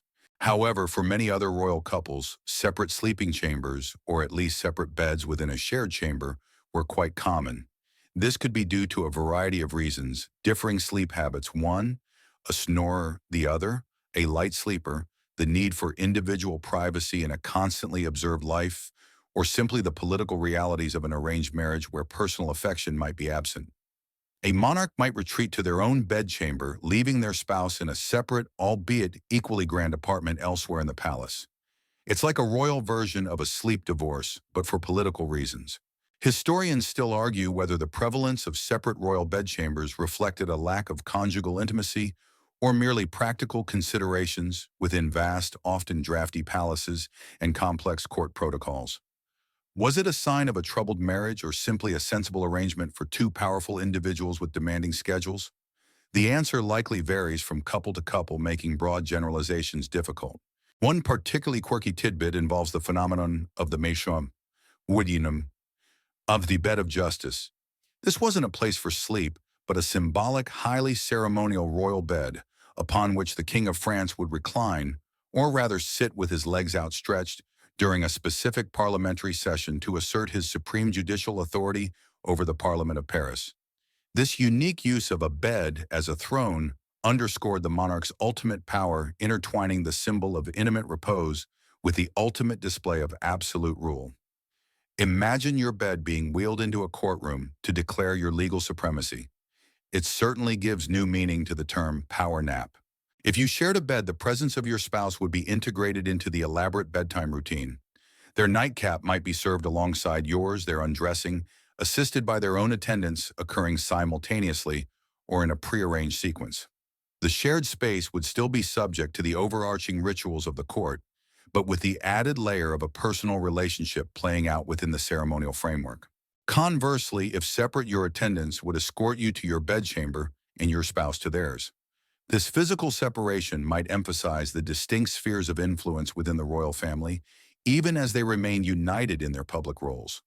The very architecture of the palace often reflected these distinctions, with suites designed for the king and queen that could be interconnected or entirely independent. As you finally settle into your bed, whether alone or with your royal partner beside you, the complex dance of royal relationships culminates in these final moments of rest. It's a testament to the fact that even the most personal acts like sleep were woven into the intricate tapestry of power, tradition, and dynastic duty. And while your direct attendants ensure your comfort, other, less visible members of the household are often at work moving through the palace via discreet routes, the servant's secret passageways. As you finally settle into your bed, whether alone or beside your royal consort, the soft luxury enveloping you, a subtle shift in your awareness, might occur, a quiet acknowledgement of the hidden machinery that ensures your seamless existence. Beyond the visible court and the official protocols, your grand palace is a labyrinth, often crisscrossed by servants' secret passageways, designed to allow the vast army of household staff to attend to your needs without disturbing courtly decorum or impinging upon your royal privacy. Imagine the palace walls themselves whispering with unseen activity. A hidden door disguised as a part of the paneled wall might silently swing inward, allowing a footman to discreetly enter and replenish a dwindling fire, or a maid to replace a used chamber pot with a clean one. These aren't just fantasy novel tropes. Many historical palaces were engineered with an intricate network of narrow corridors, concealed staircases, and hidden entrances, allowing servants to move like ghosts through the very fabric of your royal residence. It's like living in a massive, opulent ant farm where you're the queen at the center, blissfully unaware of the ceaseless subterranean activity. These hidden routes served a crucial purpose, maintaining the illusion of effortless royal service. You, the monarch, should never witness the mundane mechanics of palace life. Fires should always be burning, fresh water always available, and the air always clean, without the disruptive sight of servants bustling through your grand reception rooms or personal chambers. They were the invisible hands that kept the wheels of your royal life turning smoothly, even in the dead of night. Historians still argue whether the primary motivation for these elaborate hidden networks was efficiency and discretion, or a more sinister desire for surveillance and control. While they undoubtedly facilitated the smooth running of a vast household, the very secrecy of these passages could also be exploited for eavesdropping, clandestine meetings, or even plots against the monarch. Was it ingenious design or a breeding ground for intrigue? Likely both, adding to the mystique and paranoia of court life. One particularly quirky tidbit involves the ingenious ways these passageways were concealed. Some secret doors were disguised as bookcases with fake spines that swung out to reveal a hidden entrance. Others were integrated into ornate tapestries, the fabric cleverly cut and re-sewn to allow for a hidden seam that could be pulled open. Imagine trying to give directions to a new servant. Yes, go past the portrait of Uncle Throckmorton and then push the third book from the left on the top shelf. Don't worry, it's not actually War and Peace. As you drift towards sleep, you might hear a faint, almost inaudible creak or a distant muffled cough from what seems to be within the very walls. It's a fleeting reminder of the unseen workforce, the silent machinery operating just beyond your perception, ensuring your comfort. They are the unseen heroes of your everyday life, making sure your royal bubble remains pristine and undisturbed. The existence of these passageways also highlights the vast social divide within the palace. The visible world of the court, with its pomp and ceremony, was meticulously separate from the invisible world of the servants, who performed the essential yet often unglamorous tasks that supported the entire structure. Your royal comfort was built upon the tireless and often unseen efforts of hundreds, if not thousands, of individuals. And as the palace finally settles into its deepest quiet, save for the vigilant guards and the occasional, almost spectral movement of a servant, you know that the night will eventually give way to dawn. And with that dawn comes another grand performance, a mirror to your nightly descent, the spectacle of the morning levee, where your rising is as public and ceremonial as your retiring. As the deep stillness of the night finally begins to yield to the first tentative hues of dawn, your royal consciousness stirs, anticipating the meticulously choreographed event that awaits wherein. The morning levee spectacle. This isn't merely waking up. It's a grand public performance, a mirror to the cousure of the night, designed to reintroduce you, the sovereign, to your expectant court and to signal the formal commencement of the day's governance. You've already had your initial intimate stirrings, perhaps a quiet word with your most trusted attendants. But now the doors to your inner bedchamber are about to open, allowing a carefully selected stream of courtiers to enter. Imagine the quiet rustle of their finest silks and velvets, the hushed murmurs of deference as they arrange themselves according to their strict hierarchy. The room, which was your private sanctuary moments ago, rapidly transforms into a bustling stage, bathed in the soft growing light of the morning. It's like being the star of a morning talk show, but with much more elaborate costumes and significantly higher stakes. The levee would unfold in distinct stages, each granting access to a progressively larger and less intimate circle of courtiers. First, perhaps your chief valet and closest personal attendants to assist with your initial ablutions in the donning of your innermost garments. Then high-ranking nobles, diplomats, and military leaders, all vying for the privilege of a word, a glance, or simply to be seen in your presence. This was their opportunity to gain favor, to present petitions, or to relay urgent information before the official business of the day truly began.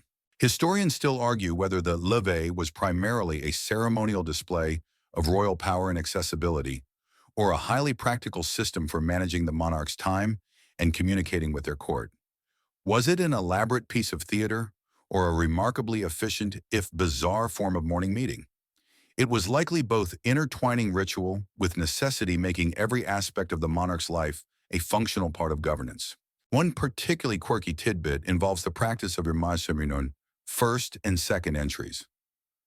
Only the most privileged few were allowed into the first entry of the levee, witnessing the monarch in their nightclothes performing their most intimate morning routines.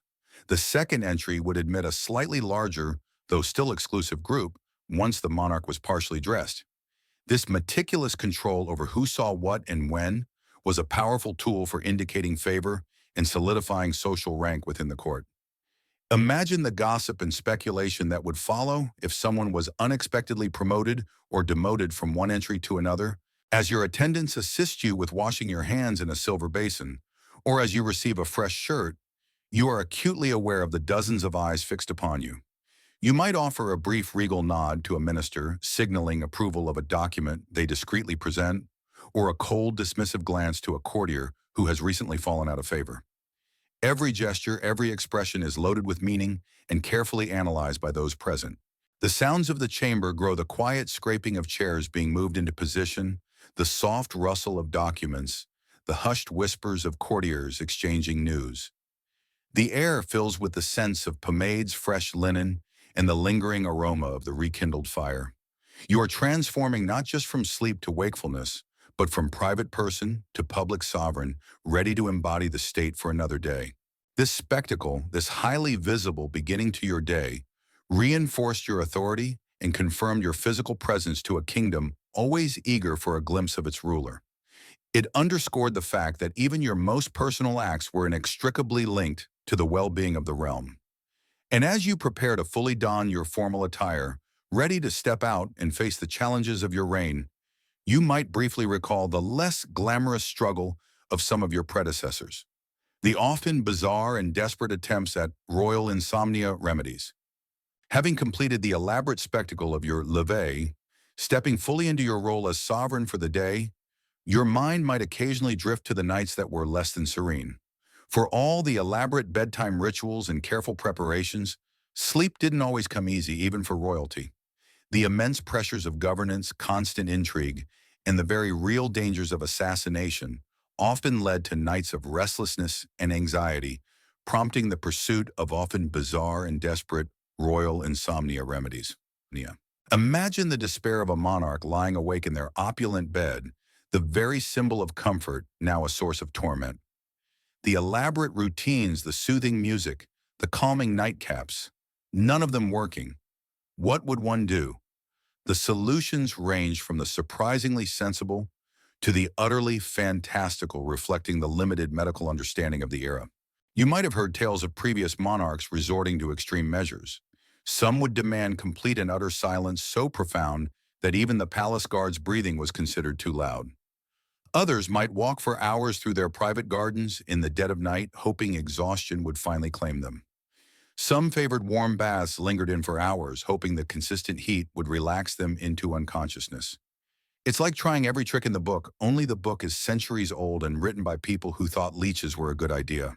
Historians still argue whether the prevalence of royal insomnia was a genuine medical condition exacerbated by stress, or if it was sometimes exaggerated by monarchs as a way to garner sympathy or demonstrate the immense burden of their role. Was it a true affliction or a convenient excuse for late-night decisions and erratic behavior? The reality was likely a complex mix with genuine suffering, often intertwined with the theatrical demands of royalty. One particularly quirky tidbit involves the use of our sleep stones, or dream pillows. These were small sachets or pouches filled with specific herbs, often lavender, hops, chamomile, or even mugwort, believed to possess soporific properties. These would be placed under the monarch's pillow or tucked into their bedclothes, their subtle aromas theoretically lulling them to sleep. Some accounts even mention magnetic stones or crystals placed near the bed, believed to draw away negative energies and promote restful sleep. Imagine having a little pouch of potpourri as your last hope against a restless night, complete with a tiny, possibly useless magnet. Beyond herbal remedies, some monarchs reportedly consumed various potions concocted by their physicians, which could contain anything from mild sedatives like opium, often in tiny controlled doses, to more questionable ingredients like ground pearls or powdered unicorn horn for the extremely wealthy and desperate. The willingness to ingest such substances highlights the profound impact of chronic sleeplessness on a ruler's mental and physical state. The sheer desperation for sleep often led to strange demands on the court. A monarch might summon a court jester in the middle of the night to tell stories hoping boredom would induce slumber, or demand a specific dish prepared believing certain foods aided sleep. The palace staff would be on high alert, ready to implement any, no matter how unusual remedy their sovereign might command. Ultimately, these tales of royal insomnia underscore the human vulnerability beneath the crown. Despite all the power, wealth, and elaborate routines, the most basic human need, the need for restful sleep, could often remain elusive, leading to a frantic search for any solution, no matter how strange. And as you face the day fully rested or not, you are reminded of the countless unseen details that define royal life, down to the very fabric against your skin and the ever-evolving fashions of nightwear. Great. Having considered the elusive nature of royal sleep and the desperate remedies employed to find it, your attention might now turn to a more tangible aspect of your nocturnal existence: the fashions of nightwear. This wasn't merely about comfort. It was a subtle yet significant display of wealth status and the prevailing sartorial trends, even when you were supposedly at your most private. Your nightclothes, far from being mere utilitarian garments, evolved over centuries, reflecting changing tastes and technologies. Imagine, for instance, an earlier era where your nightwear might have been a simple long linen shift or tunic. Practical, breathable, and easy to wash, a far cry from the elaborate attire of your public day. Yet even these seemingly plain garments would be made of the finest, most intricately woven linen, far superior to anything a commoner would own. Its very simplicity paradoxically spoke of refinement and access to quality materials. It's like a designer t-shirt that costs more than a car, but only you and your closest valet know its true value. As centuries passed, royal nightwear became increasingly elaborate, mirroring the opulence of daytime fashion. You might find yourself in a silk nightshirt, perhaps adorned with delicate embroidery around the collar and cuffs, or even small pearl buttons. For added warmth in colder climates, a quilted dressing gown lined with fur or padded with down would be essential. These weren't just for warmth, they were for making a regal impression even during your most relaxed moments, particularly during the semi-public kosher and levee. Historians still argue whether the increasing elaborateness of royal nightwear was driven by genuine desire for comfort and luxury, or if it was primarily another subtle manifestation of conspicuous consumption and social differentiation. Did monarchs genuinely prefer these ornate garments for sleeping, or were they simply another avenue to display their unparalleled wealth and the skill of their court artisans? Likely both, as true luxury often intertwines practical comfort with lavish display. One particularly quirky tidbit about nightwear fashion concerns royal nightcaps. These weren't just simple knitted caps for warmth. Some were exquisitely made of silk or velvet, often embroidered with gold or silver thread, sometimes even featuring small tassels or decorative elements. The choice of nightcap could indicate personal style or even symbolize marital status or mourning. Imagine going to bed with a tiny bejeweled crown on your head, just for good measure.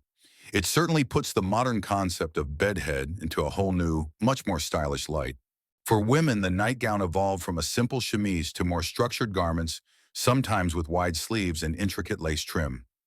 Dressing gowns became elaborate affairs, almost like robes of state worn during the levee for receiving important visitors.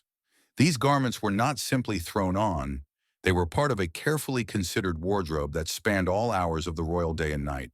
The very fabrics used in royal nightwear often tell a story of global trade and luxury.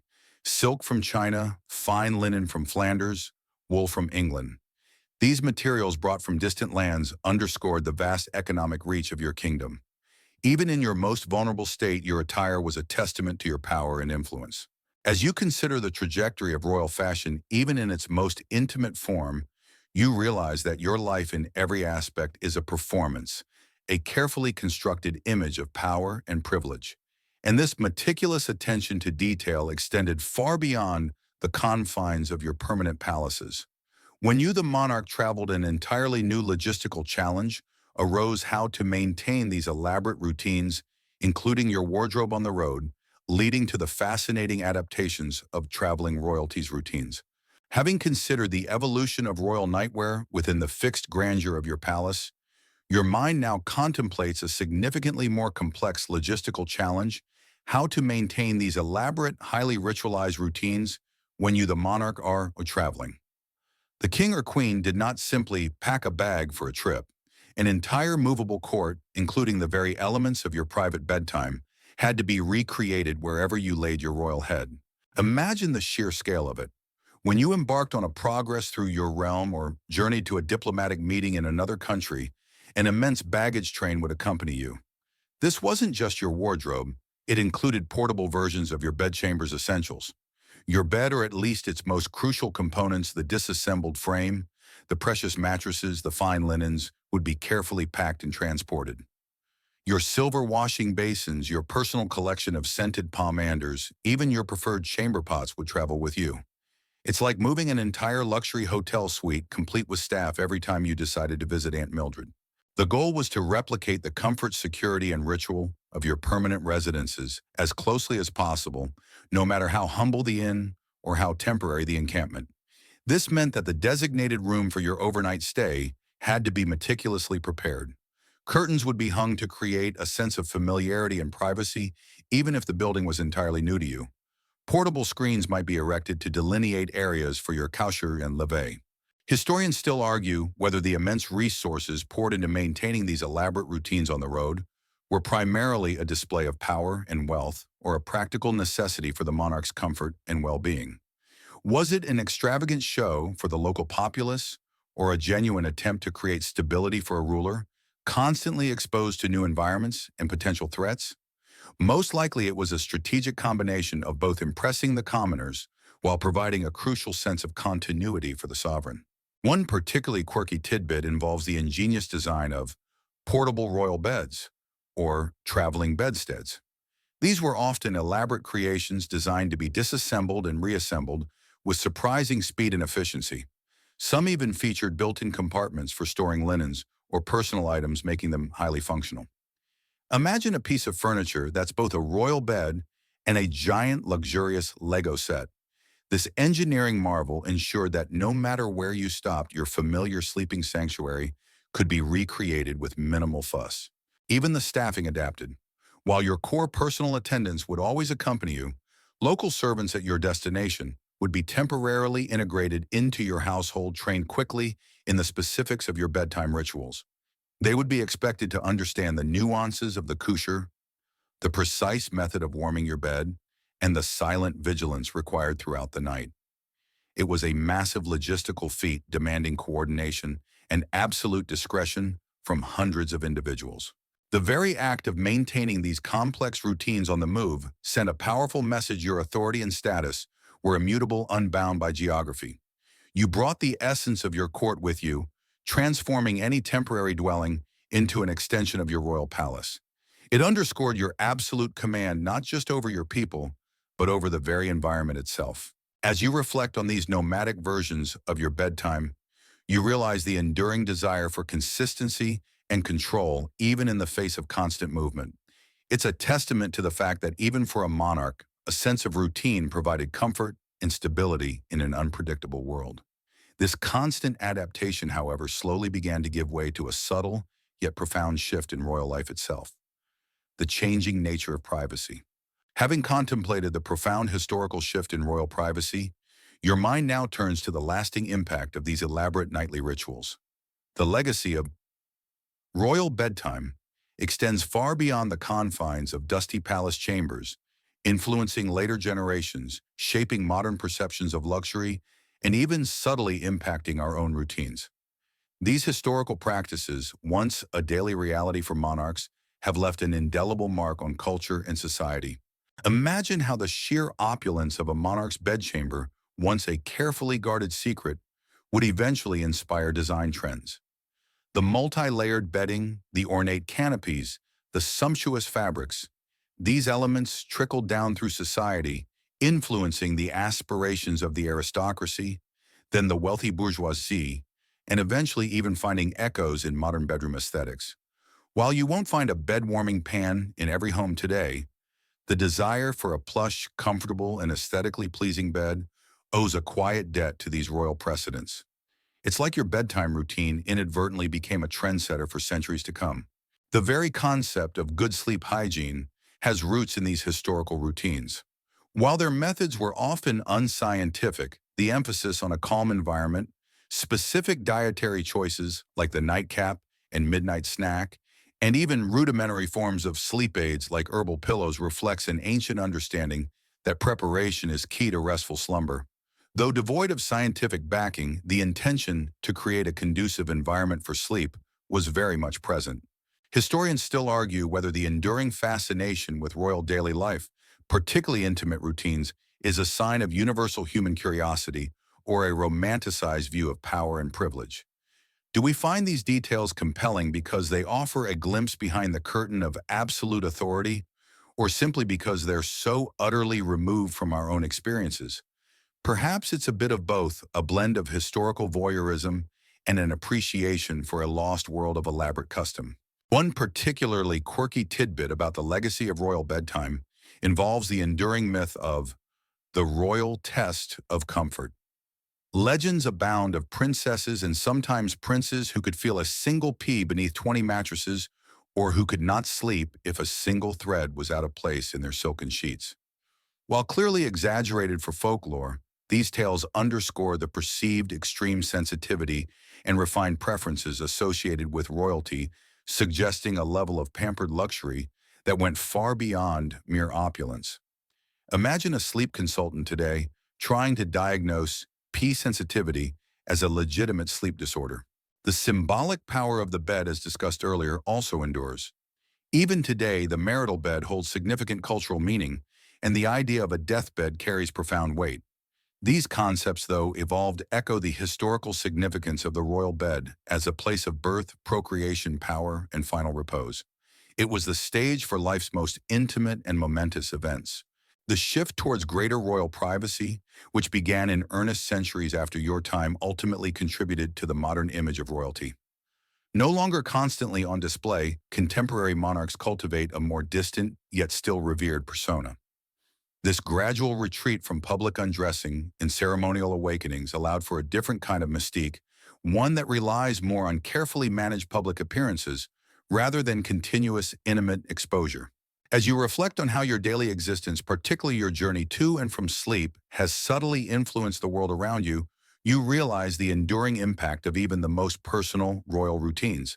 These echoes resonate through history, shaping not only grand palaces but also the very ideas of comfort, luxury, and the boundaries of privacy.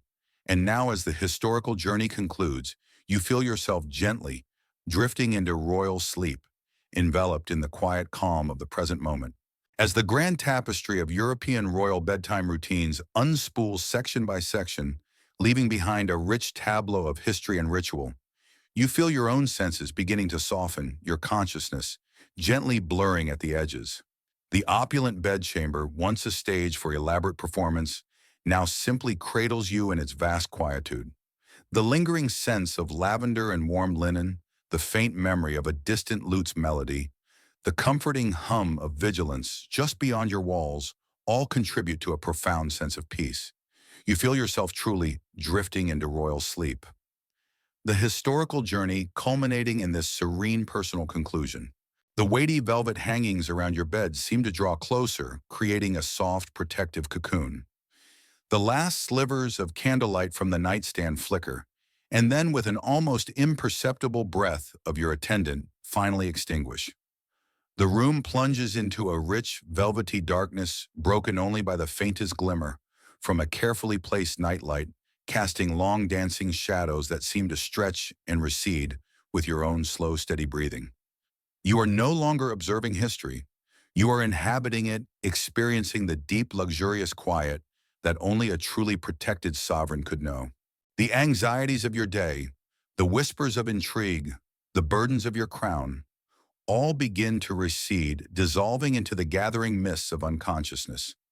The elaborate ceremonies, the meticulous preparations, the countless hands that touched your garments and smoothed your pillows have served their purpose. They have guided you safely and luxuriously to this moment of profound repose.